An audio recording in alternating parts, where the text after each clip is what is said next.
Então, o que é que nós vamos aprender do Senhor Jesus Cristo para imitá-lo? Que é o que nós fazemos na série, que sempre pregamos na ceia. Claro que até terminar, já não está muito longe não. A ênfase na atitude, no comportamento ou em alguma característica dele que é passível de imitação. Marcos 1, 21 e 22. Vamos ver o que é isto hoje. Que característica é esta que vamos aprender hoje? Marcos 1, 21 e 22.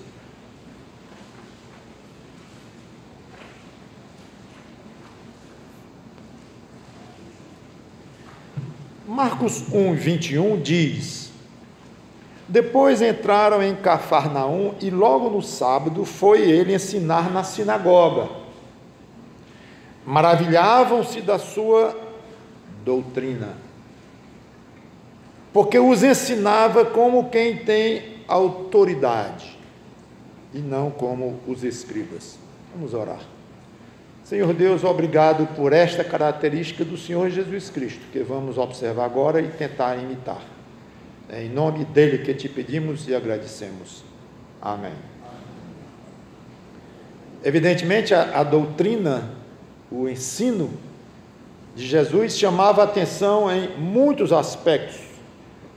No conteúdo, na maneira de ensinar, no caso por parábolas, como vocês sabem, o caráter denunciatório, o caráter explicativo, não é bem assim que está na lei, vocês acrescentaram algumas coisas, a lei diz isso, e ia no âmago do que a lei queria ensinar. Então tudo isto era uma novidade dentro da doutrina que ele estava ensinando, mas algo mais chamava a atenção, parece que mais do que essa questão da doutrina, a autoridade com que Jesus falava. O Evangelho de Lucas comenta a mesma coisa, eu não vou ler, mas a mesma coisa, que eles ficaram maravilhados da doutrina, porque ele ensinava com autoridade. Então são duas coisas aí que poderíamos desenvolver bem numa pregação mesmo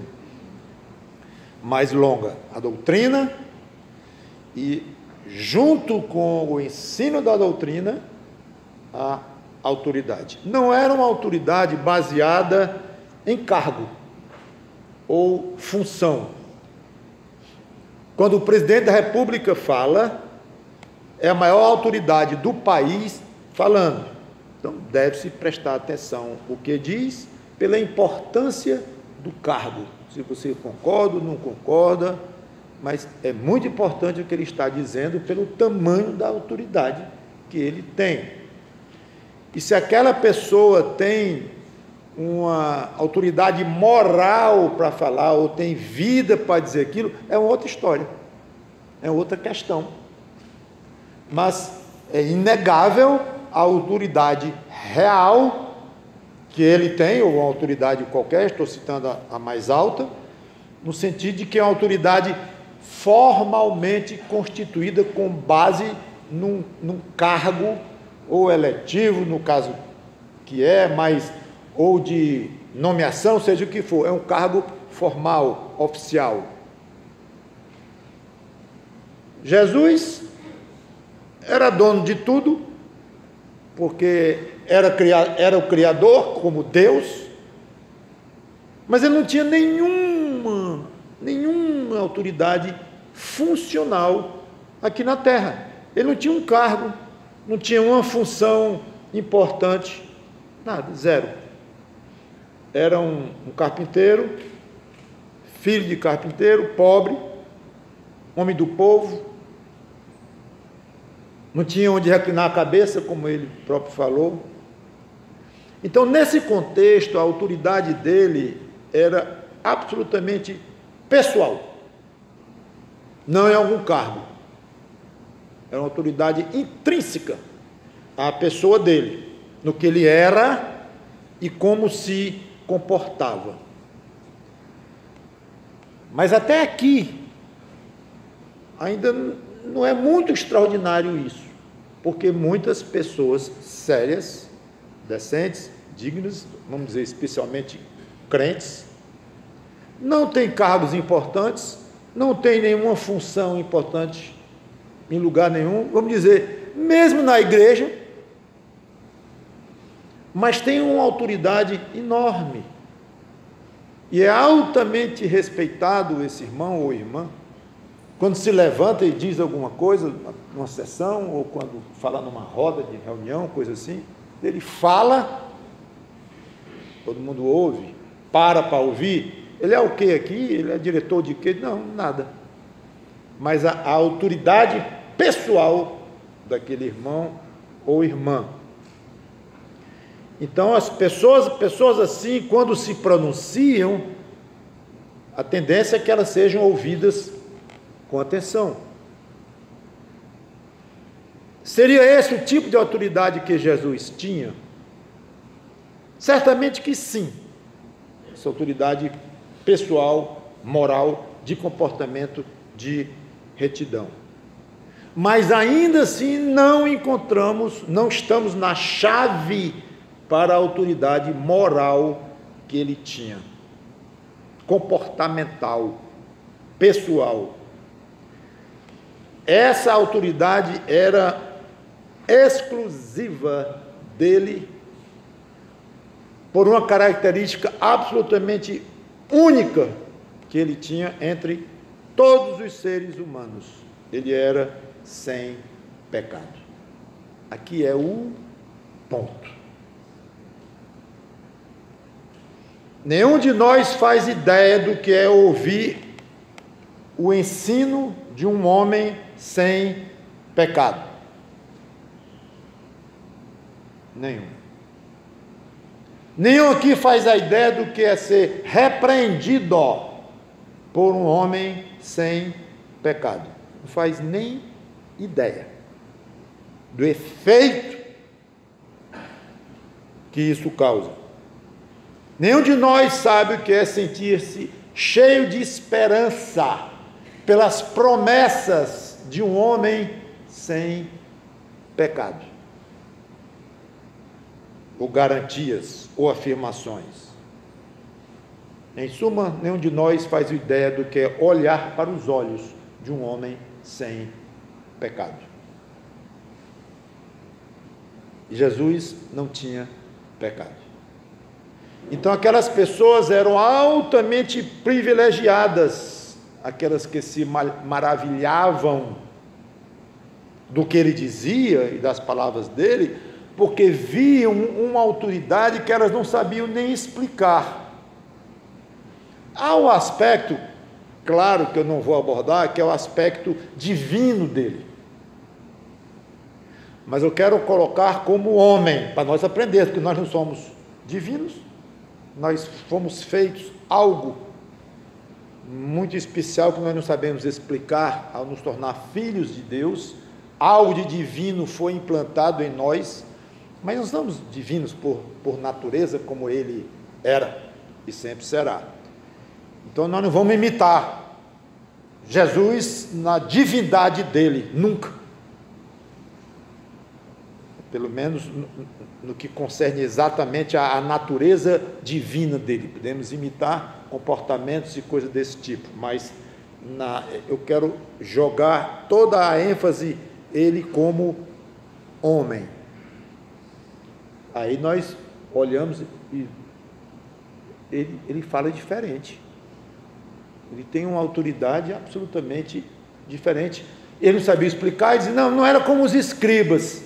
Era uma autoridade limitada, muitas vezes misturada com hipocrisia. Talvez nem não dizer que todos os escribas, todos os fariseus eram hipócritas, não.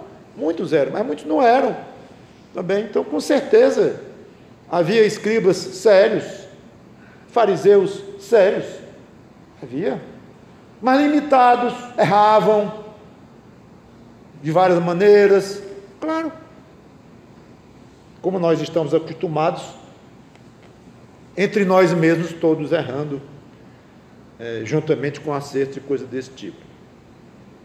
Mas aí eu fiquei pensando na lição prática para aprender com isso. Vamos imitar Jesus Cristo e procurar ter essa autoridade quando nós falarmos, quando nós ensinarmos, quando nós dissermos alguma coisa. Mas, pastor, o senhor está propondo algo impossível. Porque o senhor acabou de dizer, ele não tinha pecado. E aí está o segredo da autoridade dele. Então, como é que eu vou pensar em ter esse tipo de autoridade imitando um homem sem pecado? Simples. Vamos tentar, sabendo que não vamos chegar ao ponto que ele sempre, não é nem que ele chegou, sempre esteve sem pecado. Sede vós perfeitos, como perfeito é o vosso Pai que está nos céus. Tudo bem, a palavra no grego lá, perfeito, significa, além do aspecto de perfeição, mas significa, tem também o aspecto de completude. Sejam vocês completos em tudo, sejam plenos naquilo que vocês podem ser, porque o meu Pai é. Pode ter esse sentido, mas eu não tenho problema nenhum em colocar aqui mesmo o sentido de perfeito. Sede perfeitos. Não vamos ser nunca. Sede perfeitos. Tenho como objetivo ser perfeitos. Aprendei, Mateus 11, de mim, porque sou manso e humilde de coração, é a passagem lindíssima que está lá. Aprendei de mim. Então, ele nos incentiva a sermos como ele, como Pai, em tudo que pudermos. Como o nosso contexto aqui é ausência de pecado, vou focalizar nesse ponto. Ter como alvo pecar o mínimo possível. Correr o mais que nós pudermos, correr de qualquer coisa que cheire a pecado. Olha lá. O segredo da autoridade dele era não ter pecado. Queremos imitar isto dele. Queremos ser perfeitos como o Pai, ou completo como o Pai. Queremos aprender dele como ele disse. Então, vamos tentar ao máximo ser sem pecado. Curiosamente, isso não é um raciocínio em que a gente chega depois de pensar numa coisa, na outra, junta coisa, conclui e tal, porque a Bíblia está cheia. Eu tive dificuldade de selecionar passagens mostrando claramente: não pequem, não pequem, não pequem, não pequem. É isso. Então eu vou ler passagens agora aqui que não tem nenhuma novidade para nenhum de vocês. Não é difícil explicar, não é teologia profunda, difícil de... É importantíssimo, mas não que seja difícil a compreender, como vocês vão ver aqui. Tenha como alvo pecar o menos possível. Por quê? Poderíamos ter várias respostas. A primeira seria, pelo menos eu pessoalmente daria, para não ofender o nosso Deus querido. A primeira que eu daria era essa, mas tudo bem. No nosso contexto, o porquê é, porque quanto menos pecado, mais autoridade. Quanto menos pecado na vida, mais autoridade você tem. Moral, pessoal, espiritual. Zero autoridade aqui em termos de cargos públicos e coisas assim, como já expliquei. Então, a gente talvez faça mais difícil do que é, já como desculpa, e o diabo ajudando muito nisso. Você não consegue não, você vai perder tempo no negócio que você sabe que não vai conseguir. Que coisa ridícula, arrogante, quer ser como pai. perfeito como o pai, você é doido. Que história é essa? Você não consegue? Ou então, tolo, ficar rodando a vida toda frustrado com o pecado, frustrado. Ai, como eu sofro com o pecado. Ai, como eu fico triste com o pecado. Para com isso, só vai pecar no céu, não sabe disso. Então para de ficar se angustiando e tal, e toca a sua vida, né, que é para pecar assim, exageradamente, mas ficar tão assim, mexido por causa de um pecado, e vai diante de Deus, e chora e tal. Que conversa. Não duvide que essa vozinha está no seu ouvido mais do que você pensa. Esse negócio de falar muito de pecado é coisa de pastor. Porque ele está no púlpito, é a obrigação dele, é o ministério dele mesmo, está lá para isso, está lá para a Bíblia e tome contra pecado. Mas no dia a dia, eu não ando falando de pecado para os irmãos em Cristo, para os outros. Não, a gente é fraco mesmo, e sabe que vai pecar sempre mesmo, e fazer o quê, né? Não, isso é satânico, no sentido de que é contra o que Deus quer de nós. Quer um teste? Não precisa abrir lá como à noite, eu vou pedir de vocês, como eu estou pedindo nessas pregações, entre os 6 e os 7, lá de Apocalipse 20. Então, se quiser, chegue, senão eu não vou esperar muito tempo, não. Hebreus 12 e 1. Portanto, vai ser uma série de passagens panorâmicas sobre a questão do pecado. Portanto, nós, visto que temos a rodear-nos tão grande nuvem de testemunhas, desembaraçando-nos de todo o peso e do pecado que tenazmente nos assedia, corramos com perseverança a carreira que nos está proposta, olhando firmemente para o autor e consumador da nossa fé, Jesus, e a passagem continua aí: corra para Jesus e evite o máximo possível o pecado. Romanos 13, 12 a 14, diz assim: vai alta a noite e vem chegando o dia. Deixemos, pois, as obras das trevas e revistamo-nos das armas da luz. Andemos dignamente como em pleno dia, não em orgias e bebedices, impudicices, dissoluções, não em brigas ou contendas e ciúmes, mas revestivos do Senhor Jesus Cristo, e nada disponhais para a carne no tocante às suas concupiscências. Mesmo tom. 2 Coríntios capítulo 7, versículo 8. Porquanto, versículo 1, digo, tendo, pois, ó amados, tais promessas, isto é 2 Coríntios 7, 1, purifiquemo-nos de toda impureza, tanto da carne como do espírito. Interessante, hein? Pureza do espírito, impureza do espírito, que é uma coisa que um dia merece ser falado isso. Carne do espírito, o espírito tem impurezas também. Carne e do espírito, tanto a carne como do espírito, aperfeiçoando a nossa santidade no temor de Deus. Colossenses 3, 5 a 8. Colossenses 3, 5 a 8. Fazei, pois, morrer a vossa natureza terrena, prostituição, impureza, paixão lasciva, desejo maligno e a avareza, que é a idolatria, pecados do dia a dia aqui. Fazei morrer. Por estas coisas é que vem a ira de Deus sobre os filhos da desobediência.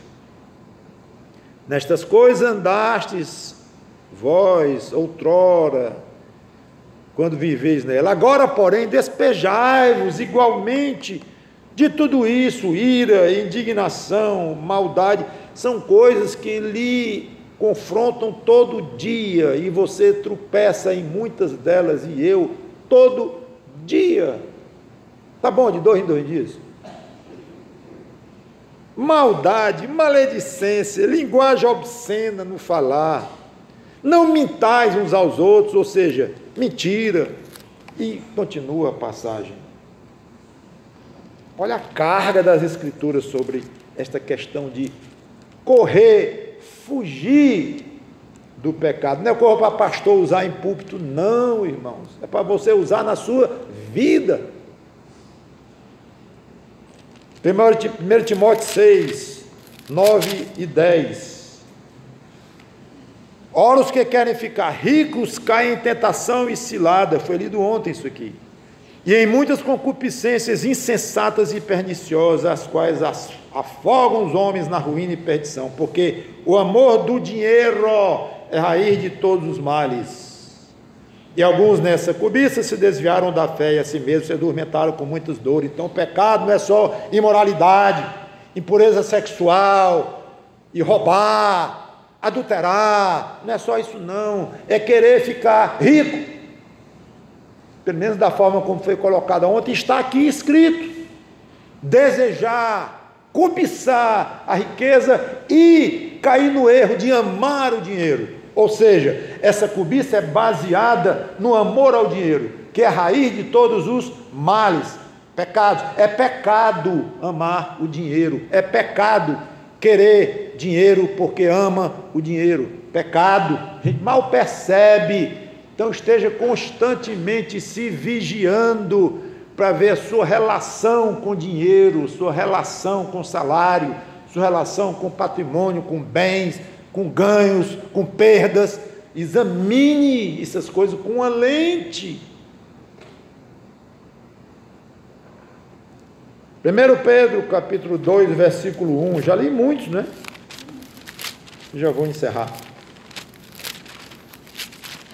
Está aqui, 1 Pedro, capítulo 2, versículos 1 a 3. Despojando-vos, portanto, de toda maldade e dolo, de hipocrisias e invejas, vem no plural logo, Pedro não alisa, né? Hipocrisias e invejas, e de toda sorte de maledicência, de qualquer tipo que você imaginar. Então, não comece, né, a pensar, não, eu acho que no meu caso não é tão maledicência, não. Eu tinha um pastor amigo que dizia, gostava de dizer o seguinte: às vezes a pessoa chega em casa com uma camisa branca, depois de trabalhar, aí olha assim, será que está sujo? Para eu usar amanhã de novo?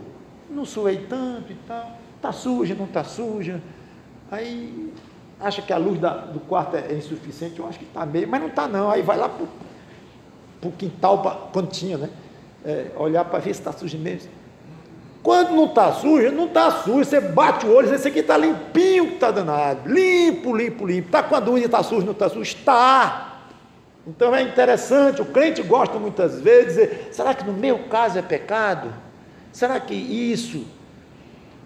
Tudo bem, pode acontecer do diabo novamente, tentar lhe enganar, e é comum, já é outra coisa, mostrar, indicar, acusar que é pecado sem ser. Aí tem o pobre do crente que sofre achando que aquilo é pecado e nem é. Isso existe também, mas na maior parte, quando o crente começa a ver está sujo ou não está, tem pecado ou não tem, aí vem Pedro e joga logo uma bala de canhão em cima. Hipocrisias. Não, porque tem 5 tipos de hipocrisia. Deve ter algum livro aí dizendo 8 passos para você se ver livre da hipocrisia número 3. Tudo hoje é classificado e tudo, tem aquela hipocrisia pior, aquela... Todo tipo de hipocrisia, qualquer um pode escolher, e invejas, e toda sorte de maledicências. Qual é o verbo que Pedro usa? Despojando-vos de tudo isso. Sabe o que é despojar? Jogar fora, se livrar daquilo. Toda sorte. Desejar ardentemente como crianças recém-nascidos, genuíno leite espiritual, e a passagem continua. Por fim, ainda tem um aqui, passa a página, capítulo 4, versículo 2 de 1 Pedro, para que no tempo que vos resta na carne, já não vivais de acordo com as paixões dos homens, mas segundo a vontade de Deus, no tempo que lhe resta na carne, ou seja, no tempo de vida que você ainda tem. Finalmente, 1 João 2, 15 a 16, que diz: não ameis o mundo, essa é solene demais, nem as coisas que há no mundo. Se alguém amar o mundo, o amor do Pai não está nele. Porque tudo que há no mundo, a concupiscência da carne, a concupiscência dos olhos, a soberba da vida, não procede do Pai, mas procede do mundo. Então, não esqueça, irmão, irmã, quanto menos pecado, maior a autoridade moral espiritual. Quanto menos pecado, mais você estará imitando o Senhor Jesus Cristo naquilo em que causa uma vontade. Deve ser muito gostoso você falar e ser ouvido pela autoridade moral, não porque sou ricão, não porque sou poderoso, não porque tenho cargo isso, cargo aquilo, não porque estou na posição tal, não. E é normal o ser humano querer ser ouvido, ter suas opiniões acatadas, seus pontos de vista solicitados, uma sugestão solicitada. É normal. Todo mundo gosta. Eu estou dizendo, há parte de um prazer egoísta que a gente tem, coisa assim, mas há um aspecto saudável de você querer ser ouvido, de estar numa reunião, alguém olhar para você e dizer: você, fulano, o que você pensa? É uma honra. Não tem quem não goste. E para isso, pouco adianta lembrar a importância do cargo, falar mais alto, reclamar que ninguém lhe ouve. Está perdendo tempo. A maneira mais natural e saudável para você ter autoridade também saudável é ter uma vida reta. Não somente na igreja, mas até mesmo no mundo, que não conhece bem essas coisas, não sabe discernir direito entre o bem e o mal, mas até mesmo no mundo, esse princípio aí vale. Imite a santidade de Jesus, e você automaticamente vai se sentir imitando Jesus também no uso de uma autoridade muito gostosa, pessoal, que ele tinha, gostava de ter, aceitava ter. Nunca ele recusou esse sentimento de autoridade sobre ele, nem adoração, indo logo para outro extremo, já como Deus, mas ele nunca recusou o que lhe era lícito receber, o que era próprio dele. E se era próprio dele não ter pecado, e por isso ter uma autoridade enorme, ele aceitava. Não vamos chegar a esse ponto nunca, mas com certeza que é gostoso plantar esse tipo de semente e colher com a autoridade que você vai tendo, aos poucos vai conquistando, de uma maneira consciente, de uma maneira altamente bíblica. Eu estou plantando uma autoridade moral para ser usado de uma maneira benéfica, sem perder minha humildade, mas aceitando e gostando de ser considerado naquilo que eu falo, porque eu estou fazendo isso me afastando dos pecados, eu estou fazendo isso com o objetivo altamente benigno de ser um imitador do Senhor Jesus Cristo. Não é para esnobar, não é para chegar numa reunião e dar um show e dizer o que quer e todo mundo ouve, aí está tudo errado, claro. Mas esse tipo de autoridade é lícito e nós devemos imitar o Senhor Jesus Cristo nisso. Vamos orar. Obrigado, Senhor Deus, pela Tua palavra, que o Teu Espírito Santo nos ajude a ter mais autoridade moral, pessoal e espiritual, pelo afastamento do pecado. E assim estaremos imitando o Senhor Jesus Cristo. Em nome dele que te pedimos e agradecemos. Amém.